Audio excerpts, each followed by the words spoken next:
I muttered, getting out of bed myself. I'll go talk to him after some coffee. Bring me some too, said Vanessa. Papa, bring me some Smarties, said Keegan. No Smarties for breakfast. Banana or toast, but not Smarties. Fine, huffed Keegan. Toast, cut into shapes. I sighed. This was really the last thing I wanted to be doing at 4:45 on a Saturday morning. Making coffee and cutting toast into animal shapes instead of drooling in my sleep and dreaming of a gentler world.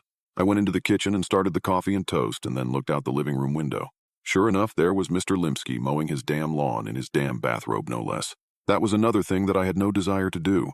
Get into it with him about this, or really talk to him about anything ever beyond a friendly wave and a howdy neighbor.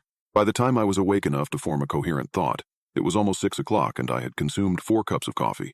Mr. Limsky was still at it, which was strange because his yard isn't very big at all. It shouldn't take more than a 40-minute mow job, but here it was, an hour and 15 minutes later, and he was still at it. I got semi-dressed and stumbled outside. I walked across my own yard, which I noted needed mowing itself. Maybe I'll tell him that if he mows my lawn and promises to never start so early again, I'll let it go. But I knew that I wouldn't do that. I was a coward.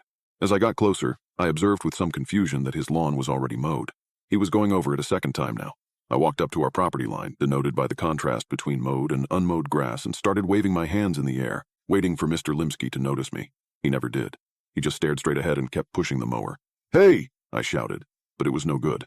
I could barely hear myself, and so I knew that he wouldn't be able to hear me from across the lawn, right behind the lawnmower. God damn it. I walked across his yard until I was right behind him. "Hey!" Nothing.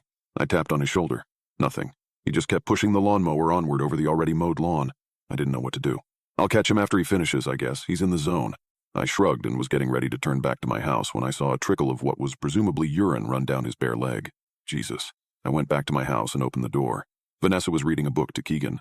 She stopped when I came in and looked up. Well, he couldn't hear me. I'll go over there once he stops. He's got to stop sometime, right? And, well, I'm a little worried about him, honestly. I saw him, wet himself. Mr. Limsky peed his pants? Asked Keegan. She started laughing. Well, that sometimes happens, kiddo, I said. You used to do that. We do that a lot when we're kids, and then we don't do it for a while, and then when we get older, we sometimes do it again. That gave her something to think about anyway. Huh, said Vanessa. There's more, I said. He's already done with the lawn. He's just going over it a second time. Maybe he missed a few spots? Nope, it's perfect. Not a blade of grass higher than any other blade of grass? Said Vanessa. That is strange. Do you think he's okay? Should we call somebody? I shrugged. Who are we going to call? The police? Tell them that our retired neighbor is mowing his lawn twice while peeing himself. What will they say to that? Asterisk. By 8 o'clock I was done cooking the bacon, and Mr. Limsky was still at it, mowing his lawn for what must have been the 5th time. I tried not to think about it, but it was hard. After breakfast we should go somewhere, I said. It's a beautiful day. No sense staying cooped up all day.